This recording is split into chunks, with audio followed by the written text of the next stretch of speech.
Buenas tardes, hermanas, que el Señor les guarde, les bendiga. Vamos a iniciar con oración.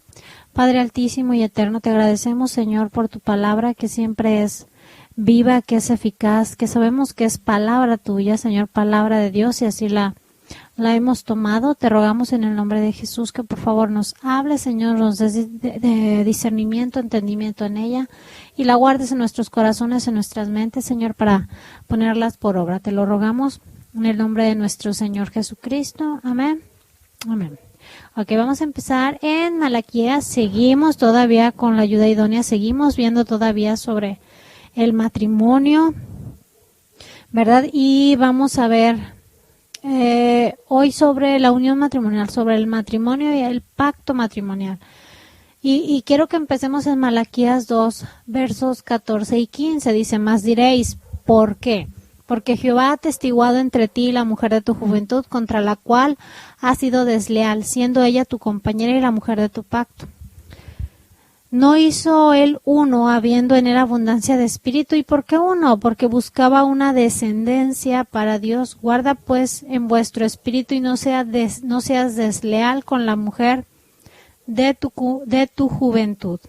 Fíjense, hermanas. Aquí Dios está tratando con el pueblo de Israel, específicamente con los sacerdotes. Dios le está llamando la atención porque los sacerdotes habían sido infieles en muchos aspectos legales, muchos aspectos obligatorios dentro del contrato matrimonial, dentro de la unión matrimonial. Cuando tú te casaste, si lo hiciste conforme al Señor, tú hiciste un pacto delante de Dios, un pacto matrimonial, el cual Dios está fungiendo como testigo. Ahorita lo vamos a ver más ampliamente. Entonces vemos que los sacerdotes habían tomado mujeres.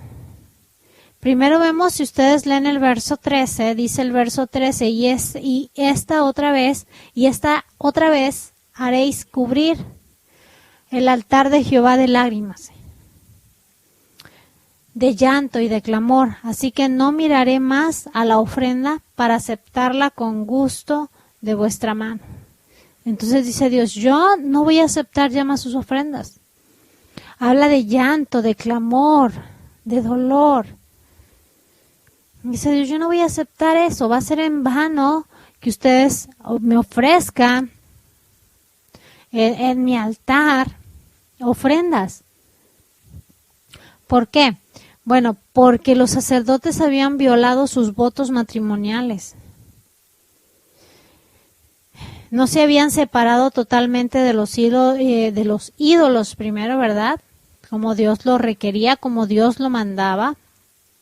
Habían sido desleales de manera doble, habían sido desleales para con las esposas, habían sido desleales para con Dios. Entonces era una especie de burla, era una hipocresía que ellos fueran a llevar ofrenda al altar cuando habían sido desleales con sus esposas, cuando habían violado sus votos matrimoniales, cuando no se habían separado de manera total de los ídolos. Estamos hablando ya de la época de Malaquías. Los únicos que tenían acceso a los altares pues eran los sacerdotes. Entonces es claro que aquí Dios está hablando a estos sacerdotes, ¿verdad? Y que por ser ellos sacerdotes su culpabilidad pues era mayor y la hipocresía que tenían era inaceptable de parte de Dios. Dios no la podía aceptar, no podía aceptar sus ofrendas. Y en el verso 14, el profeta Malaquías está dejando muy en claro el carácter de esa infidelidad al mencionar a aspectos legales y obligatorios de un contrato matrimonial. Un pacto hecho ante Dios. Un Dios que había sido testigo de ese pacto. Cuando tú te casaste, Dios atestiguó el pacto, el compromiso que tú estabas haciendo con tu esposo, esa unión que estabas llevándose a cabo, que Dios estaba llevando a cabo y el compromiso que cada uno estaba adquiriendo, ¿verdad?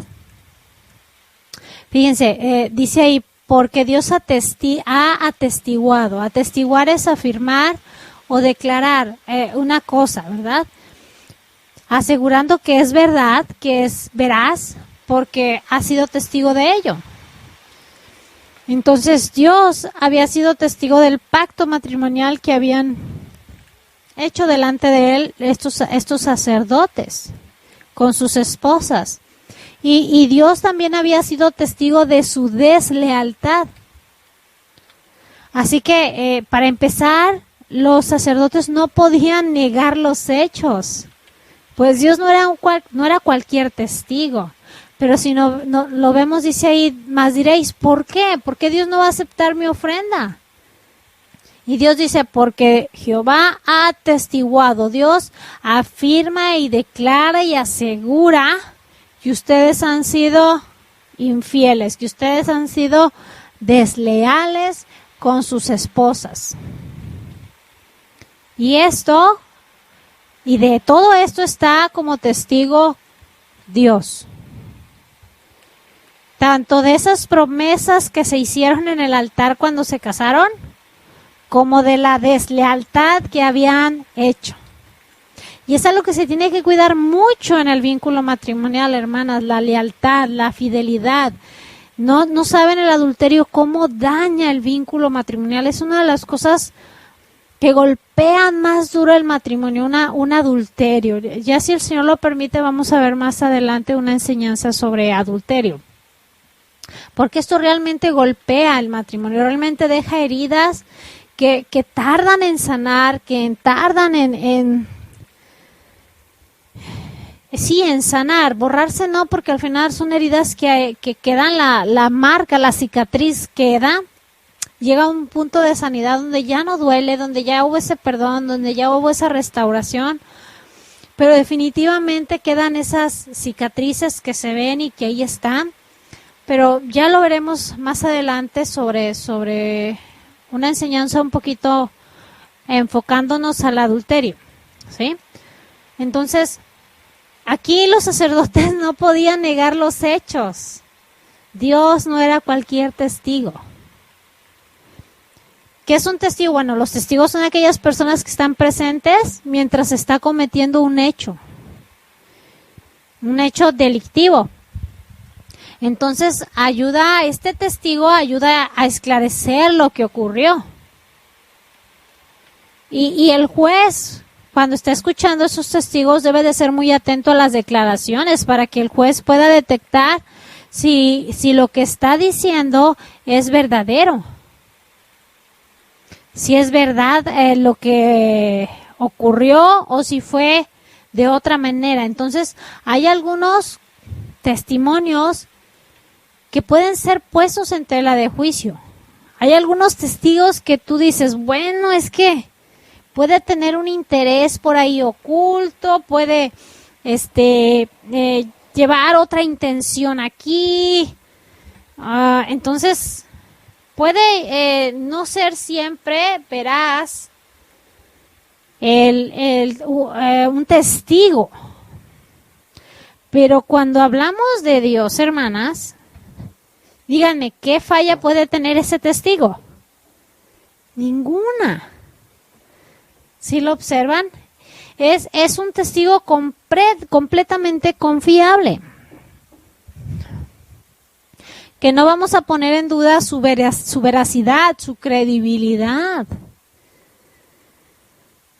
Así que no se puede negar los hechos. Dios estaba ahí cuando se hicieron los votos matrimoniales. Dios estaba ahí cuando estaban siendo desleales. Ahora, aquí Dios en Malaquías se está dirigiendo hacia los hombres como sacerdotes, como principales en el pueblo de lo que estaban haciendo.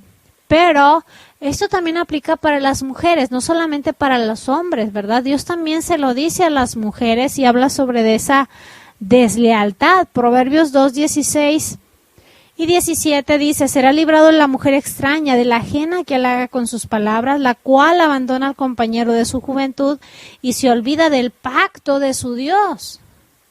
Jeremías 3:20 dice, pero como la esposa infiel abandona a su compañero, así prevaricasteis contra mí, oh casa de Israel, dice Jehová. Entonces encontramos estos textos que están dirigidos tanto para los hombres como para las mujeres que son desleales con sus compañeros, que se olvidan del pacto, del convenio. Ahorita más adelante vamos a hablar un poquito más amplio de esto, del pacto. Ahora, encontramos nosotros 3 frases muy interesantes en Malaquías y en Proverbios. ¿Sí? Encontramos la frase la mujer de tu juventud en Malaquías y en Proverbios, el hombre de tu juventud. Fíjense, en estos tiempos en que se escribió esto, sabemos, y ustedes pueden estudiar un poquito, y podemos ver que las mujeres se casaban muy jóvenes. Muchas veces antes de los 15 años se estaban casando. Eran mujeres que se habían dedicado exclusivamente, hermanas, exclusivamente a su matrimonio, a su hogar, a su familia, que toda su vida giraba y giró alrededor de su familia. Y esto pues para nada estuvo mal, ¿no? Podríamos decir que habían sido mujeres pues consagradas a su hogar, a sus esposos, a sus hijos desde muy jóvenes. Y pues para nada habían perdido el tiempo, ¿eh? Debemos de tenerlo claro. Hoy nos hace falta mucho que esas mujeres consagradas para sus hogares, sus esposos, sus hijos. La sociedad hoy está tan derribada y tan tirada porque se ha perdido mucho el vínculo familiar, se ha dejado el orden de Dios para la familia, las cosas que Dios ha estipulado, de cómo se debe llevar la familia, y miren el caos en el que estamos, ¿no? Entonces, esto para nada estaba mal. Que las mujeres se dedicaran a su hogar, que las mujeres se consagraran a sus hijos, a que todo funcionara, a hacer esa ayuda idónea. Yo sé que esto lo que estoy diciendo no es popular. Yo sé que esto a lo mejor a algunas de ustedes les escala un poco. Pero en la época que se escribió esto, pues encontramos mujeres muy jóvenes casándose y dedicando toda su vida al cuidado de sus hogares. Entonces, con esto no quiero decir, y lo aclaro porque no vaya a ser alguna hermana que se malinterprete lo que estoy diciendo. Estoy de acuerdo yo que la mujer hoy se case más grande, una mujer ya más adulta, más madura, más consciente de qué es lo que va a hacer. Sí estoy de acuerdo que la mujer espere cierta edad para casarse. No estoy tan de acuerdo en que mujeres tan jóvenes, ya estábamos hablando menos de 15 años, se casaran, pero culturalmente eso era permitido, no era mal visto, y eso se hacía. Entonces encontramos a mujeres muy chiquitas casándose, dedicando toda su vida a los esposos completamente, y los hombres que describe Malaquías no habían valorado eso de sus esposas, y vemos que a ellos no les había importado esto porque las estaban dejando, al igual aquí que las mujeres que nos habla Proverbios, ¿verdad? Ellas hacían a un lado a su compañero. Ellos hacían a un lado a su compañera. Ellos que habían luchado, hombre y mujer, junto con el esposo, junto con la esposa, entregándole los mejores años de su vida. Y ahora encontramos sin más ni menos a los hombres queriéndose divorciar de sus esposas para dar paso a otra. Qué triste, ¿no? Y díganme si no es tan común hoy en día, ¿no? Cambian una de 50, una esposa que ya cumplió sus 50 años, que ya tienen 30 y tantos, 40 y tantos años casados con la esposa, y la cambian por dos de 25, ¿no? Y es triste. Estaba yo leyendo hace algún tiempo, mi esposo me comentó sobre una nota y después yo la chequé y estaba checando por ahí una mujer en Argentina demandó a su ex esposo. Ella era profesionista y trabajó durante un tiempo, pero sucedió que cuando se casó, ella siguió ejerciendo su profesión por un tiempo, pero después llegó al acuerdo con el esposo de que se quedaría en casa, que criaría a los hijos y que el esposo trabajaría y proveería y todo para que la casa funcionara y para que sus hijos fueran educados. Pues ándale tú, los hijos crecieron, se casaron, se fueron. Y un buen día el esposo quiere divorciarse tú, para volver a rehacer su vida, ¿no? Entonces se encuentra la mujer grande de edad, donde ya no la van a contratar, donde no cuenta con no una pensión, sino, ¿cuál es la palabra? Cuando te jubilación. No hay manera de que subsista la mujer, porque ella se dedicó a su casa, trabajó en su casa y trabajó para su familia y ahora el hombre la botaba. Sin más ni menos. Entonces ella interpuso una demanda pidiendo una pensión, una indemnización, porque ella dejó de ejercer su profesión para dedicarse a su familia y lo hizo con mucho amor, pero ahora estaba quedando en el desamparo por este esposo que había decidido dejarla para rehacer su vida. Y me dio un gusto leer la nota porque la juez le dio el gane a la señora. Fue a favor de la señora y tenía que pensionar a la exesposa porque sirvió en el hogar, trabajó para el hogar y ahora que ya estaba grande, la estaban desechando. Díganme cuántas historias no conocemos así. Donde hombres dejan a sus esposas por mujeres más jóvenes. Y hoy en día es igual con mujeres que dejan a sus esposos por hombres más jóvenes. Yo he visto eso. Dios manda en Proverbios 5:18, sea bendito tu manantial y alégrate con la mujer de tu juventud.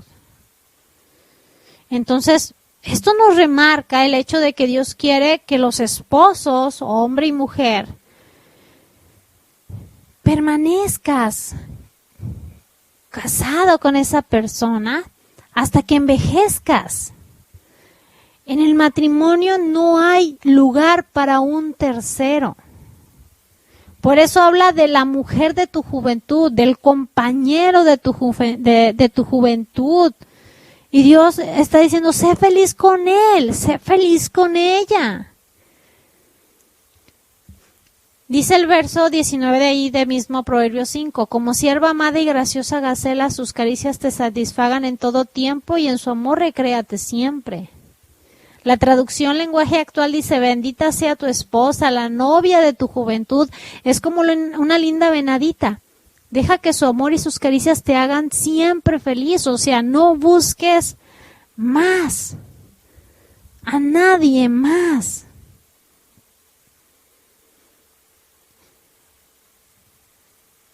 Dios está siendo testigo. Dios fue testigo cuando te casaste e hiciste esos pactos delante de ese pacto, esos votos matrimoniales. Dios está siendo testigo de la deslealtad y de cómo quieren cambiar de esposo, cómo quieren cambiar de esposa. O sea, es ofensivo para Dios. ¿Por qué? Porque mira, tu esposo es tu compañero. La esposa es compañera del esposo. Entonces, una de las cosas que forman parte de esa unión matrimonial es el compañerismo. Cuando nos casamos, hicimos votos delante de Dios. Y esos votos que hicimos delante de Dios tienen que ver con el compañerismo. Eclesiastés 4 del 9 al 12 nos dice, mejor son dos que uno porque tienen mejor paga de su trabajo, porque si cayeran, el uno levantará a su compañero, pero ay del solo, que cuando cayere no habrá segundo que lo levante. También si dos durmieren juntos, se calentarán mutuamente. Mas ¿cómo se calentará uno solo? Si alguno prevaleciere contra uno, dos le resistirán, y cordón de 3 dobleces no se rompe pronto. Y sabemos que ese cordón de 3 dobleces, pues es el vínculo matrimonial unidos a través de Cristo. Entonces, en toda esta sección se enfatiza en los beneficios tan obvios del compañerismo, hermanos. Y no hay mejor compañerismo, hermanas, que el matrimonio. Tener un trato de comunión, de compartir la vida con un compañero, con una compañera, traen alivio a diferentes problemas. Por ejemplo, al aislamiento, a la soledad. Un compañero, tu esposo puede brindarte ayuda, puede brindarte consuelo, puede brindarte protección. Tú de la misma manera puedes brindar esa ayuda, ese consuelo, ese cuidado, ese amor.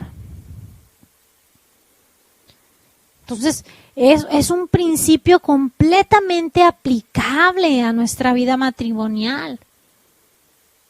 Porque no vas a tener mejor compañero para esta vida que tu esposo. Porque el esposo no puede tener mejor compañera que la esposa. Ustedes deben de saber que no hay llaneros solitarios, y el llanero solitario, ¿se acuerdan de aquella serie? No andaba solo. ¿Sí se acuerdan? Andaba con el indio, aquel. No me acuerdo cómo iba, yo veía la serie pero hace muchos años, ¿no? Estaba muy niña cuando veía al llanero solitario, pero siempre andaba un apache con él, o sea, ni el llanero solitario andaba solo. Entonces, recuerda que Dios dijo que no es bueno que el hombre esté solo. Entonces nos hablan de la necesidad que tenemos de una compañía. Y les vuelvo a repetir, no hay mejor compañero, no hay mejor compañía que tú como esposa, que el esposo para la esposa. Es una realidad y lo entiendo que es muy complicado el trabajo cuando es uno solo el que se esfuerza. El estar jalando, el estar empujando, yo sé que se convierte en algo difícil de sobrellevar. Eso se ve en muchos matrimonios, cuando una persona sí quiere una de las dos partes del matrimonio y la otra no quiere. Entonces el otro, el que sí quiere, tiene que esforzarse, tiene que trabajar el doble, tiene que hacer mucho para que el matrimonio siga funcionando. Entonces es una realidad que cuando uno solo se esfuerza, el trabajo se convierte en algo difícil. Pero cuando se trabaja en equipo, pues hermanas, los logros son muchísimo mejores. Si hablamos de un compañerismo, vamos a ver que hay por ejemplo, mayor productividad. No importa lo duro que pueda trabajar una persona, la realidad es que rara vez podrá ser tanto como dos personas trabajando juntas. No es lo mismo hacer el trabajo una persona que en equipo, dar nuestro esfuerzo, cada uno su propio esfuerzo, y vas a obtener muchísimos mejores resultados y puedes maximizar los resultados porque estás siendo doblemente efectivo, estás incrementando la eficiencia. Entonces, cuando se trabaja en el matrimonio, ambas partes va a haber un mayor crecimiento, una mayor eficiencia en el resultado del matrimonio. Es importantísimo que caminemos al mismo paso, que veamos hacia donde mismo, que persigamos los mismos objetivos en el Señor.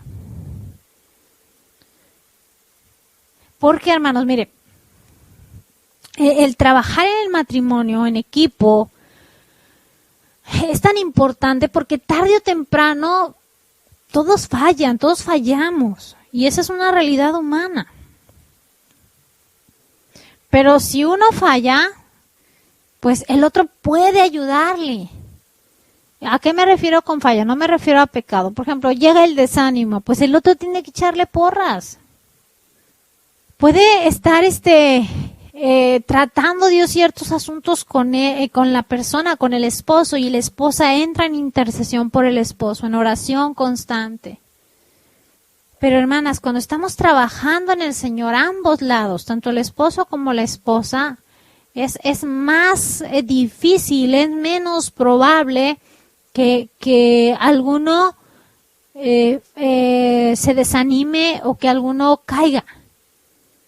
Porque van trabajando hombro a hombro, juntos. Y cuando llega a ocurrir algo, pues ahí está el otro compañero listo para ofrecer ayuda al otro compañero. Y ayudarnos a encontrar el camino, a recapacitar, a ver que quizá estamos dejando de hacer ciertas cosas, que quizá esas actitudes no son correctas, que no sé, tantas cosas que el Señor nos puede mostrar, porque entendemos que Dios está perfeccionando la obra en nosotros y que por lo tanto hay muchas cosas que el Señor está quitando de nosotros. Y pues ahí va a estar el compañero, tu esposo, para apoyarte, para impulsarte. Ahí vas a estar tú para apoyar a tu compañero, a tu esposo, para impulsarle, para ayudarle. Cuando venga algún tiempo difícil, tú sabes que vas a encontrar ese apoyo, ese consuelo en tu esposo, en tu compañero. No solamente por lo que te pueda decir, ¿no? Sino muchas veces por el simple hecho de estar ahí. Hay cosas que se vienen, no sé, alguna enfermedad, y estás ahí con tu esposo y ahí está tú como esposa, y a lo mejor no puedes hacer mucho más de lo que estás haciendo, pero el puro hecho de estar ahí hace más llevadera las cosas, hermanas. Hace más pasable las situaciones complicadas. Tú sabes que van a venir diferentes tipos de problemas. Nadie los anda buscando. Parece que solos llegan, ¿no? Tarde o temprano llegan. Pero ahí va a estar tu compañero. Ahí vas a estar tú como compañera para hacerle frente juntos, para resistirlos, agarrados del Señor. Y así podré resistir de una mejor manera. Entonces es un hecho que Dios quiere que trabajemos en el matrimonio de manera individual. Perdón, en el matrimonio de manera unida, no de manera individual solamente. No quiere que trabajemos así, separados. Claro que hay que hacer nuestro trabajo en lo individual como esposas, cumplir con nuestro trabajo los esposos, cumplir con los de ellos, pero lo estamos haciendo en compañerismo. Si trabajamos los dos juntos, vamos a tener mejor paga de nuestro trabajo. Dios quiere que trabajes en tu matrimonio y que se esfuercen los dos. ¿Por qué? Porque Dios te ha dado un compañero. Dios te ha hecho compañera. Por eso aquí, tanto en Malaquías como en Proverbios, encontramos la mujer de tu juventud, el hombre de tu juventud, el compañero de tu juventud, ¿no? La compañera de tu juventud. Esto es hasta que envejezcamos, hasta que la muerte nos separe. Y cuando tú te casas, la finalidad es envejecer juntos. Entonces encontramos ya aquí frases, la mujer o el hombre de tu juventud, ¿verdad? Encontramos el compañero, la compañera,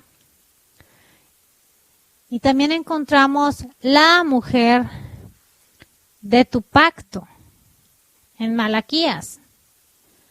La mujer de tu pacto. Nuestro Dios es un Dios de pacto. Él cumple sus promesas. Él siempre es fiel.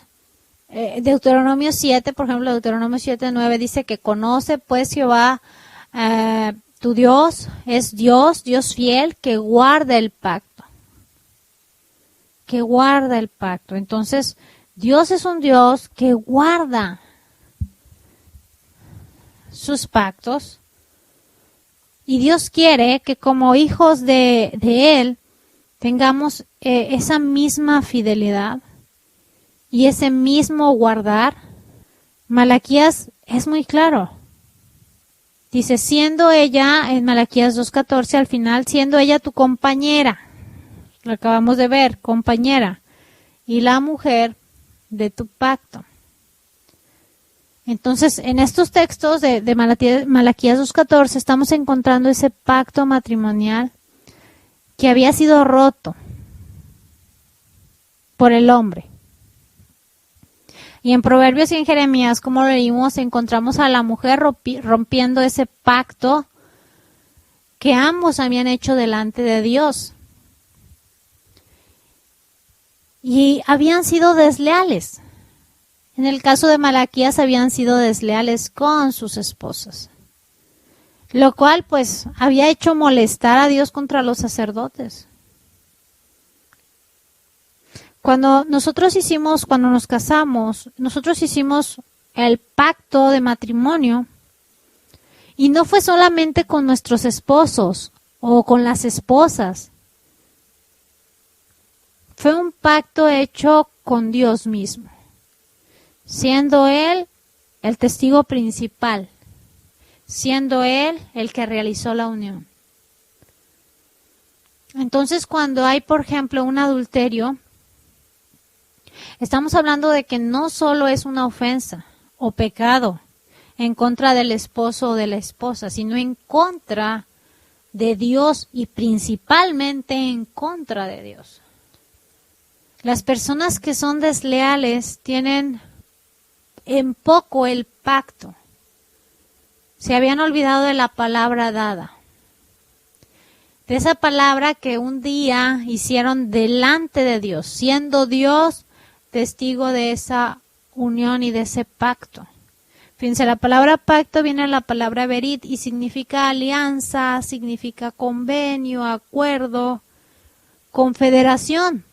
¿Qué es una confederación? Es una unión o una asociación entre personas, grupos, ¿verdad? Para lograr un fin en común. En este caso, estamos hablando que se está asociando el esposo y la esposa con un fin común. Esta palabra berit, que es pacto, aparece 285 veces más o menos en el Antiguo Testamento. La gran mayoría de los casos de la palabra berit tienen que ver con los pactos o alianzas de Dios con los hombres. Como en el caso de Noé, por ejemplo, en Génesis 6:18 dice, mas estableceré mi pacto contigo y entrarás en el arca tú, tus hijos, tu mujer y las mujeres de tus hijos contigo. Entonces vemos aquí a Dios estableciendo ese pacto. Y en sí, aquí en Génesis 6:18 es la primera vez que aparece la palabra berit, pacto. Y es importante que veamos los verbos que utilizan. Te está diciendo, y estableceré mi pacto contigo. ¿Sí observan? Entonces es Dios quien está estableciendo el pacto. No es Noé, es Dios. Aunque la palabra, en Génesis 1:3 no aparece la palabra pacto, en sí no aparece. Pero la relación que está estableciendo Dios entre Dios y Adán es como si fuera un pacto.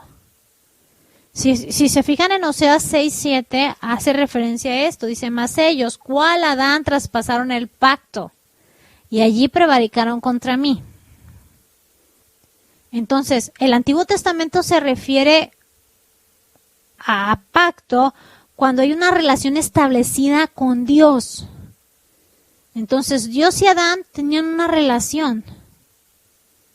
Y cuando Adán pecó, traspasó ese pacto. Incluso hay un estudio que hace tiempo que no doy, ya después si hay oportunidad les compartiré, que son los 7 pactos y hay el pacto adánico precisamente, que aunque no aparece la palabra pacto, tiene ciertos elementos que nos permiten ver ese pacto. Y Oseas 6:7 no lo comprueba. Entonces Dios dio un lugar donde habitar a Adán. le dio autoridad, le dio toda una serie de beneficios. Dios pidió solamente una cosa a Adán: obediencia. Dios dio un lugar a Adán, Dios le dio a Adán, porque estamos hablando que pacto es una alianza, un convenio, un acuerdo. Te estás asociando para lograr un fin. Entonces Dios hace ese pacto sin que aparezca la palabra pacto, pero es evidente que le proporciona a Adán, lo beneficia a Adán, y Dios pide de Adán obediencia. Y también encontramos pactos establecidos con Abraham, con Isaac, con Jacob, con David, con el pueblo de Israel. Y cuando hablamos de pactos, es Dios quien toma la iniciativa. Quien puso las condiciones de tales pactos fue Dios. Nunca se dio o tomó la iniciativa el hombre. Entonces sí es importante, porque los pactos que hoy hacen, no, pues es Dios el que está tratando de sobornar a Dios para que Dios le dé algo, ¿no? Entonces no funcionan así los pactos dentro de las Escrituras, conforme el Señor no lo muestra. Entonces David, Noé, Abraham, Isaac, Jacob, todos con aquellos con quien Dios realizó un pacto, estaban conscientes que estaban comprometidos con Dios en cumplir con esa alianza hecha con Dios. Ahora, esto era pacto entre Dios y los hombres, pero también hay pacto entre personas. No solo lo vemos en pactos bilaterales, sino también entre grupos. Por ejemplo, podemos ver pactos entre personas como el de David y Jonathan. Hicieron un pacto de protección mutua, ¿no? Que tanto comprometía a David y a sus descendientes. Y después podemos ver cómo David guarda ese pacto con Mefiboset, hijo de Jonathan. Aun cuando Jonathan ya había muerto, David guarda ese pacto, ese compromiso que hizo David con Jonathan, que iba a tener hacia los descendientes de Jonathan. Y David lo guardó. Abraham y Abimelech, porque Abimelech estaba buscando la protección de su familia y de su pueblo en Génesis 21, 22 al 34.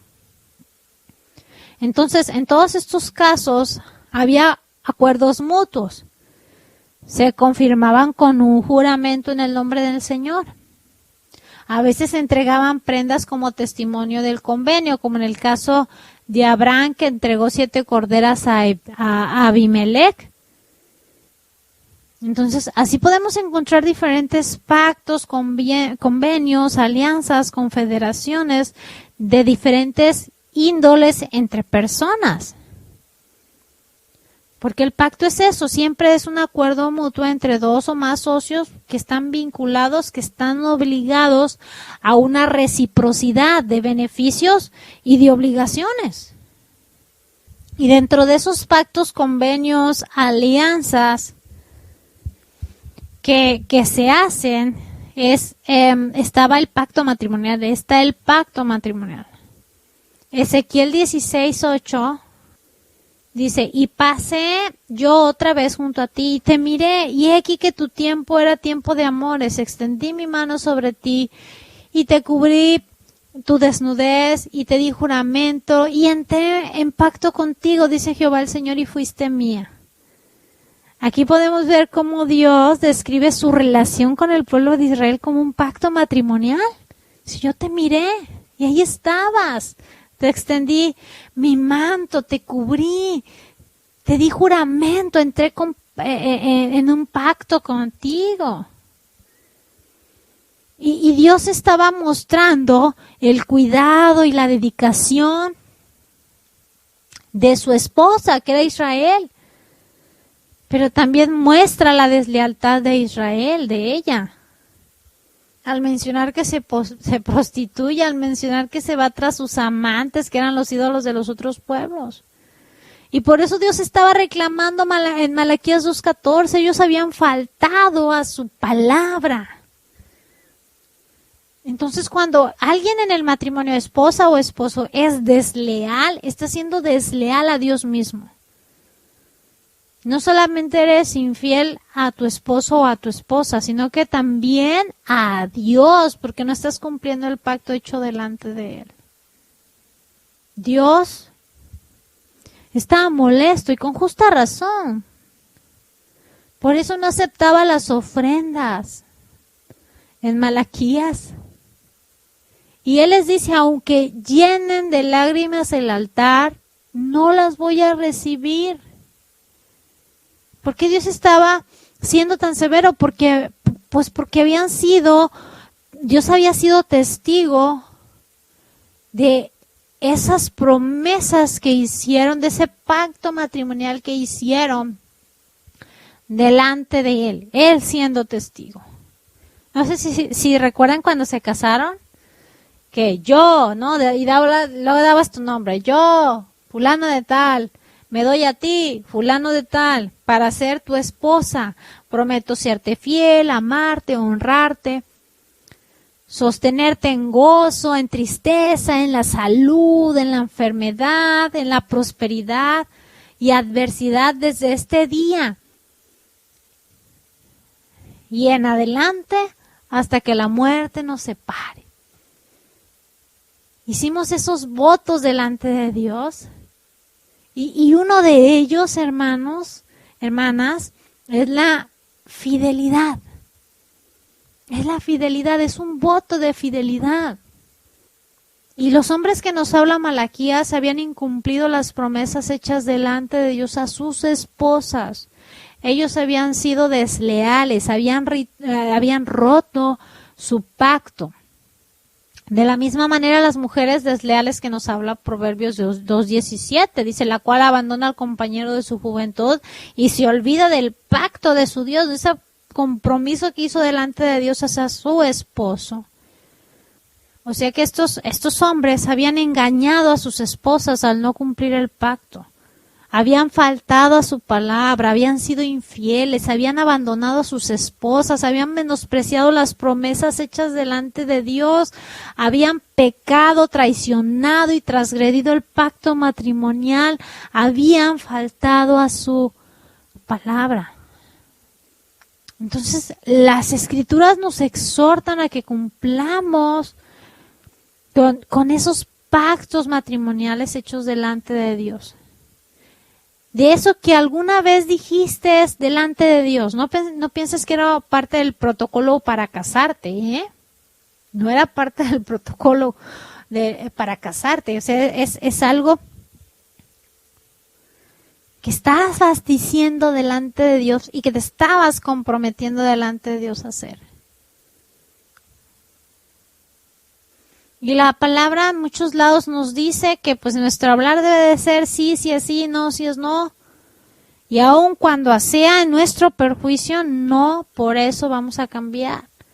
Deuteronomio 23, y con esto terminamos el día de hoy. Dice, cuando haces voto a Jehová tu Dios, no tardes en pagarlo, porque ciertamente lo demandará Jehová tu Dios de ti, y sería pecado en ti. Mas cuando te abstengas de prometer no habrá en ti pecado, pero lo que hubiere salido de tus labios lo guardarás y lo cumplirás, conforme lo prometiste a Jehová tu Dios, pagando la ofrenda voluntaria que prometiste con tu boca.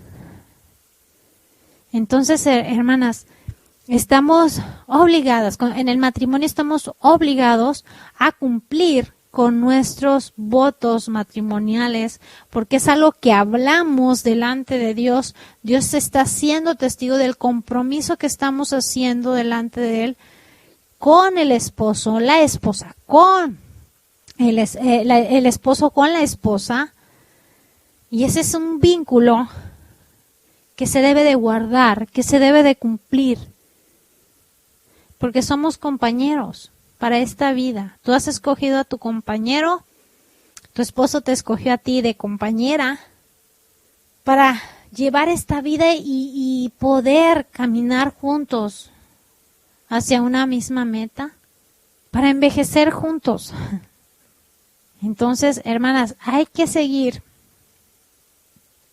esforzándonos y trabajando. Les voy a repetir, yo sé que es complicado cuando uno solo es el que está trabajando, cuando uno solo es el que se está esforzando, pero alguien lo tiene que hacer, hermanas.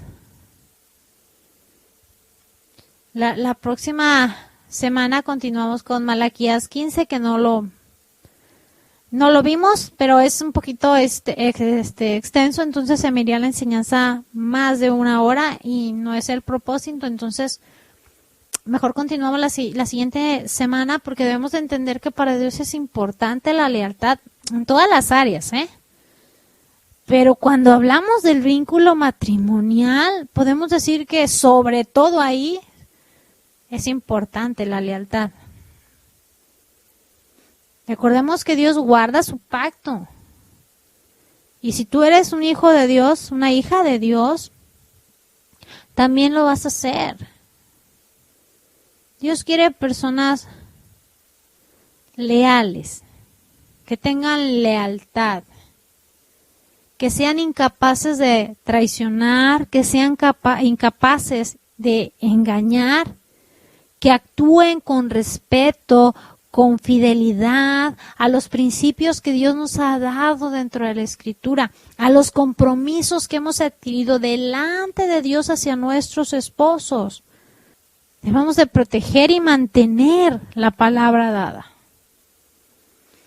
Recordemos que en Malaquías 2:14 Dios hace un severo reclamo a los hombres por haber sido desleales a sus esposas, olvidándose que habían sido sus compañeras desde la juventud, que habían dedicado su vida a sus esposos y que ellos, pues sin tocarse el corazón, las habían cambiado y por mujeres extranjeras, hermanas. Entonces Dios estaba realmente indignado. Estos hombres habían faltado a su compromiso, habían sido desleales, no habían cumplido, habían traicionado, habían engañado, le habían faltado el respeto a sus esposas, habían sido infieles a los principios que Dios había dado, a sus compromisos, a sus esposas. Entonces la próxima semana vamos a hablar un poquito sobre lo contrario a la deslealtad, que es la lealtad. Sí, si el Señor lo permite.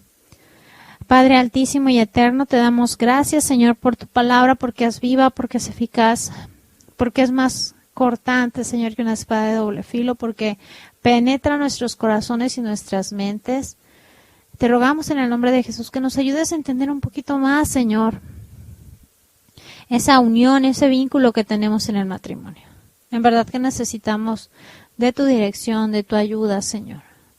Sigue trabajando en nosotras, Padre, sigue trabajando en nuestros matrimonios y ayúdanos, Señor, ayúdanos a caminar y avanzar, Padre, en la fe, en nuestra vida cristiana y a manifestar a través de nuestros matrimonios, Padre, esa unión que tiene mi Señor Jesús con la iglesia. Te lo rogamos en el nombre de Jesús. Amén. Amén. Que el Señor les bendiga, hermanas. Bendiciones.